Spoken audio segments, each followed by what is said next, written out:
If you're struggling and you are frustrated with the consistency in your game, we're going to show you exactly how you can improve that. This is going to be a step-by-step process as we cover what I call the fundamental 5 shots of the game. So if you're struggling with your serve, your return, drops, dinks, or volleys, stay tuned and we're going to show you just how you can improve your consistency.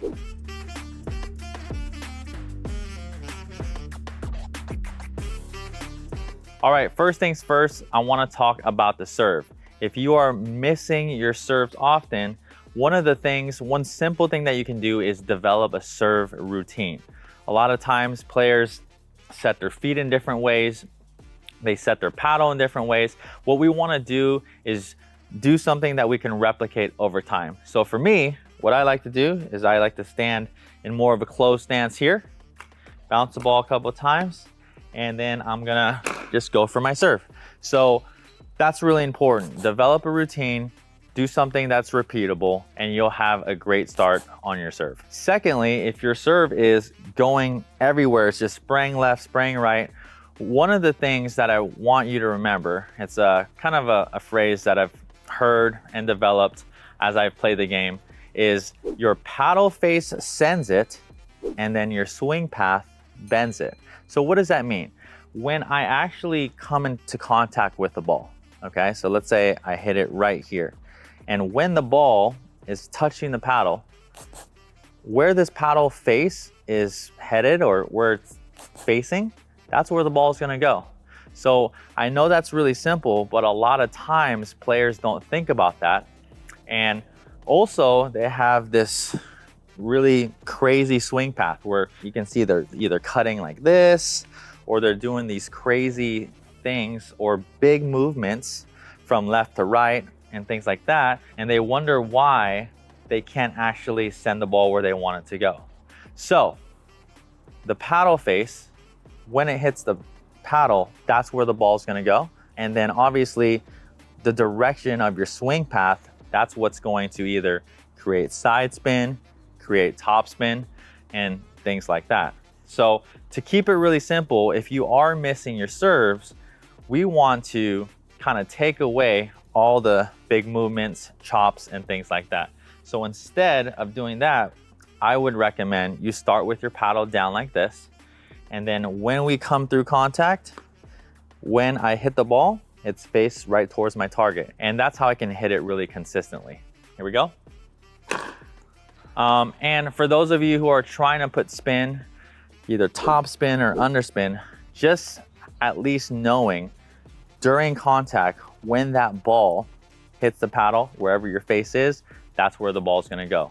So if you are missing your serve wide, missing in different places, make sure that you concentrate on that contact point. Let's jump right into the return. First things first, when we are returning and we are making mistakes, the biggest thing that I find is my setup and preparation for the return. So when I do see my opponent's serve starting to come my way, I'm going to set up early, which means I'm going to set up as the ball is traveling over the net so I have the proper time and space to hit my shot. If I'm reacting to the ball as it's in front of me, I'm already too late, which is now going to cause me to be jammed. And from there, I lose control and I lose consistency. So I have to make sure I'm shuffling my feet, making my little adjustments in my feet to get myself in the proper position to strike my ball. The second tip for a more consistent return is your forward momentum. So once I've set up my feet and I've gotten myself in the right position to hit my return, I now need to make sure that my weight is bringing me forward into my ball. So once I've set up my feet, my contact point should be in front of me and all of my weight should be moving me forward so then I can make my way to the kitchen line. The third tip is your big follow through. So typically if you follow through short, you're gonna send that ball shorter. So always make sure, because you're hitting through this ball, you have to have that big follow through up high towards the shoulder to really make sure you hit that ball out, but also get the ball lifting up as well, which will also give that ball depth and send it deeper. So once you finish that swing, it should be finishing nice and high towards the shoulder, the weight should be forward, and it should be bringing you towards that kitchen line. All right, now let's hop right into drops, third shot drops to be specific. Obviously, when that return comes back, we want to be able to, at some point, develop a really good drop. Now, the first thing is space and time. I can't tell you enough how many players don't understand giving yourself space and time on your drop. So for example, if the ball bounces right here, a lot of times I see players that returns coming over and they're standing and setting up right here. So what's gonna happen? That ball's gonna sit up and they're gonna have probably a late contact, but I just wanna show you that space between me and the ball. I'm going to be half volleying or short hopping, hitting the ball right off the bounce, and that's very, very difficult. So if I get a return this deep, I just wanna show you my spacing. My spacing is probably gonna be somewhere like this. I'm well spaced so that I actually have more time and I have that ball sitting up, slowing down a little bit and hitting it closer to the apex. And next, that leads us right into contact point. If you give yourself enough room and enough space between the bounce and yourself, it's going to be much easier for you to contact that ball out in front. So obviously, you've heard it before, to keep that contact out in front is important because we have the most control out in front here, whether it's our forehand or our backhand. But creating that space is really gonna help with that. All right, lastly, I do wanna mention the backswing to the follow through, the whole stroke. Lots of times I see players coming back like this way too far and they're just swinging super, super fast. So what's gonna happen there is that ball is they're sending is going to go way past the non-volley zone line. You're not gonna have the control and then your opponents are gonna be attacking it. So what I would suggest, whether you are hitting more of a slice drop or something with more topspin, I would suggest shortening your backswing, keeping it right here or even more out in front and then just lifting from there. From there, we could control everything with our follow through. So obviously we're not gonna have a huge follow through like a ground stroke, but we will follow through a little bit higher, kind of up to here, and that's how we could control that soft shot.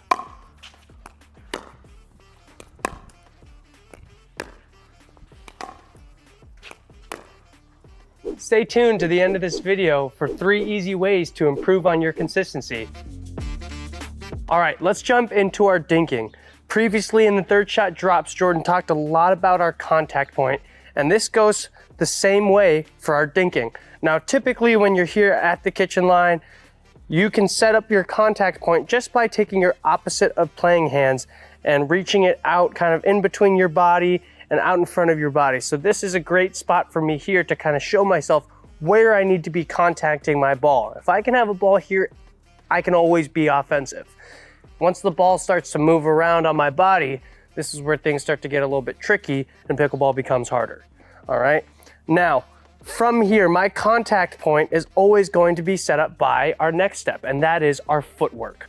Our footwork is either our shuffles, maybe our shuffles and our step backs, but what this does is it creates the time and the space for me to have the contact point that I want. So if I have a ball out to my right, I can shuffle right and I can take a step back to still have a clear contact point. Once I start to reach and lean, this is where the mistakes start to come in, and we can't be making mistakes with dinks, all right? So from here, I move my feet, I have the contact point that I want. Once I set my ball up and my contact point up, I'm gonna swing nice and slow, nice and easy, light grip pressure, and from here, I will follow through typically up to my chest or up to my chin, depending on where that ball is and how much pace and juice I wanna put on it.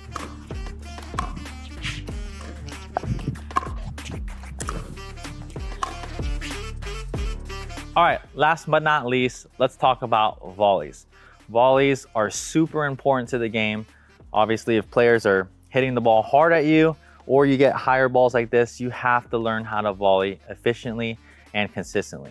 Now, the first thing I want to start off with, it might be simple, but is your ready position. If your ready position is in different places, it's really low, it's going to be really hard to react to different balls. So I suggest navel high. Now, different players are gonna have different ready positions, a little bit higher, a little bit lower. But if you're just starting out, I would recommend somewhere around here. Now let's hop into the actual technique and the stroke a little bit.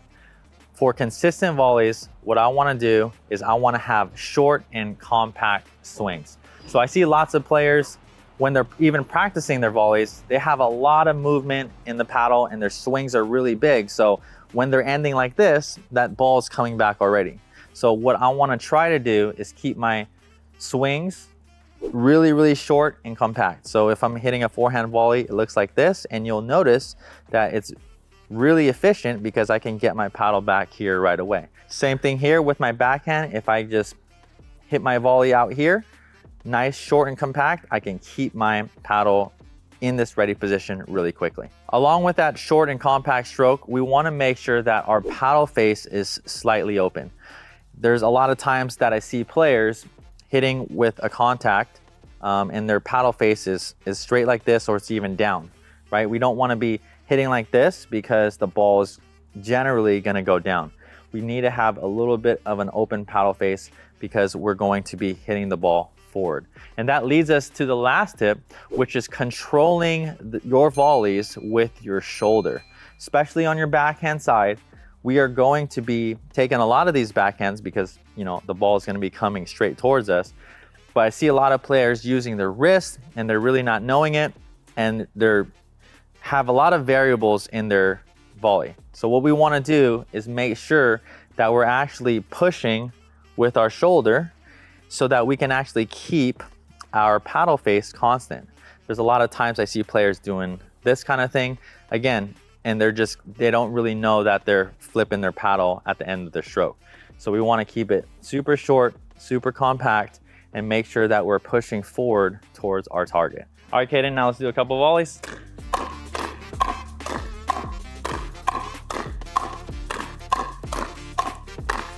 Okay, really good. So hopefully that shows you that I am keeping my strokes really compact, really short, so that I can get back into that ready position, and that I'm also pushing forward. Remember, we're trying to keep things as simple as possible and move the least amount of body parts as possible. Last thing that you'll notice is I'm very balanced and I'm not moving my feet a lot, right? I'm really balanced and I'm using my shoulder to control that ball. All right, so now let's hop into the drills, the 3 easy ways that you can practice these 5 fundamental skills of the game. For this first one, we're going to be practicing our serves and returns, and one of us is going to be doing the serve and one of us is going to be doing the return. So I'm actually going to serve it. Caden's going to work on his return, and then he's going to see how close he can get to the non-volley zone line before I catch the ball. This is actually a really good drill and exercise to do so that you can know where you're actually standing and where you stop as your opponent is hitting the ball. Here we go.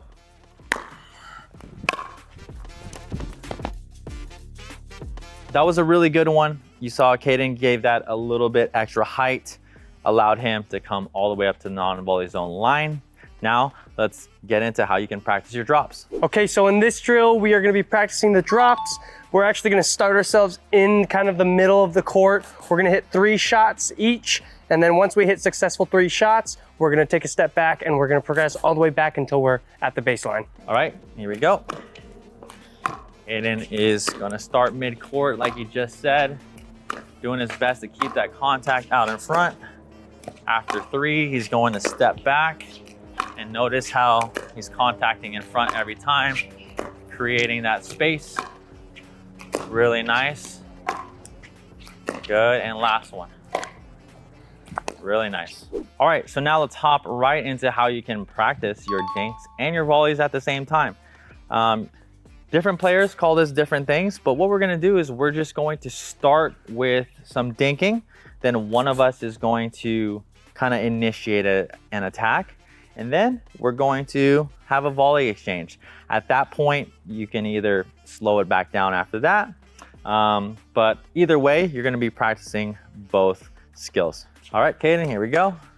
We're gonna do our best to give ourselves time and space if we need to by stepping back, leaning in when I can, taking it out of the air. Then initiate some volleys. Okay, slow it back down. Nice. Good.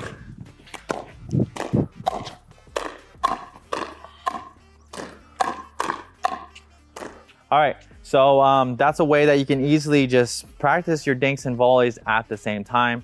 Go out there with a partner and you can dink and then initiate the volley, the attack, and then go from there.